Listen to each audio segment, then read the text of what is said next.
Real মাদ্রিদের এই যে এত সফলতা, রিয়াল মাদ্রিদের এই যে এত এত সফলতা, তাদের মধ্যে তাদের প্লেয়ারদের মধ্যে যে দুর্দান্ত একটা বন্ডিং রয়েছে, রীতিমতো ভাই ভাইয়ের মতো সম্পর্ক রিয়াল মাদ্রিদের ড্রেসিং রুমের প্লেয়ারদের মধ্যে, এটা অনেকের জন্য একটা হিংসার কারণ। মানে অনেক ক্লাবের জন্য এটা একটা হিংসার কারণ, একটা ঈর্ষার কারণ যে রিয়াল মাদ্রিদের ড্রেসিং রুম এত শান্ত কিভাবে, এত এত সেরা সেরা ফুটবলার, এত এত তারকা ফুটবলার এখানে, তারা কিন্তু তরুণ, এমন নয় যে তারা সবাই অভিজ্ঞ, তাদের বয়স আছে, এরকমটা কিন্তু নয়। তাদের ম্যাক্সিমাম তরুণ ফুটবলার, কিন্তু তারপরও এই ড্রেসিং রুম এত শান্ত কিভাবে, এত এই ড্রেসিং রুমের মধ্যে এত শান্তি বিরাজ করে কিভাবে, এটা কিন্তু অনেকের জন্য একটা প্রশ্নের বিষয়। যেমন আমরা ফ্রান্সের ক্লাব পিএসজিতে দেখেছি মেসি, নেইমার, এমবাপ্পের মধ্যে একটা কোন্দল তৈরি হয়েছে। বিভিন্ন সময় বিভিন্ন কিছু সামাজিক যোগাযোগ মাধ্যমে এসেছে। ইংলিশ ক্লাব ম্যানচেস্টার ইউনাইটেডের ভেতরের খবর সামনে এসেছে, ম্যানচেস্টার সিটির কিছু খবর সামনে এসেছে।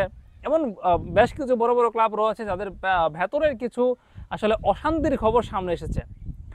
এই অশান্তির কোনো খবর রিয়াল মাদ্রিদে নাই, বরং তাদের মধ্যে যে সম্পর্কটা, সেটা দেখলে অনেকেই আসলে হিংসা করে। এটা কেন? এই প্রশ্নের উত্তরটা দিয়েছেন ডেভিড আনচেলত্তি, যিনি রিয়াল মাদ্রিদের সহকারী কোচ হিসাবে কাজ করছেন, কার্লো আনচেলত্তির ছেলে।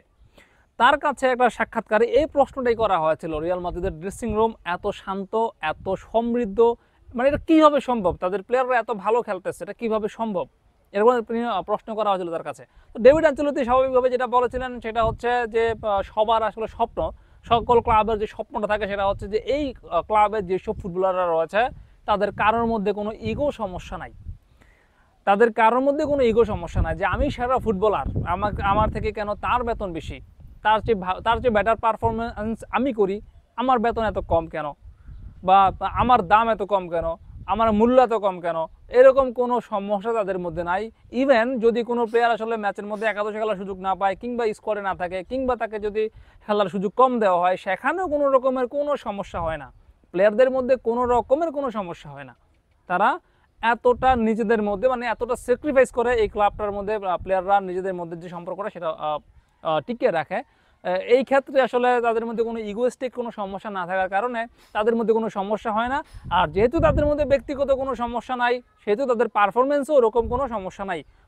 ম্যাচের মধ্যে আসলে যদি আপনার এরকম হয় যে প্লেয়ারদের মধ্যে যদি ব্যক্তিগত সমস্যা থাকে, সেটার প্রভাব কিন্তু মাঠে পড়ে।